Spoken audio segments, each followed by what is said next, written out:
થરાદના main Narmada કેનાલમાં યુવકે jump લાવ્યો હોવાની શંકા વિસ્તારમાં ચકચાર શોધખોળ શરૂ.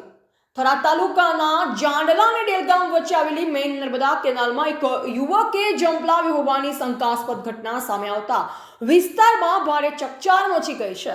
મળતી માહિતી મુજબ અજાણ્યા કારણોસર યુવકે કેનાલમાં જમ્પ લાવ્યો હોવાની ચર્ચા સ્થાનિકોમાં ચાલી રહી છે. ઘટનાની જાણ થતાં જ આસપાસના ગ્રામ લોકો મોટી સંખ્યામાં સ્થળ પર એકત્રિત થયા હતા. કેનાલમાં પાણીનો પ્રવાહ વધુ હોવાના કારણે યુવકનો કોઈ પતો મળી રહ્યો નથી. હાલ સ્થાનિક લોકોને તંત્ર દ્વારા કેનાલ વિસ્તારમાં શોધખોળ હાથ ધરવામાં આવી છે.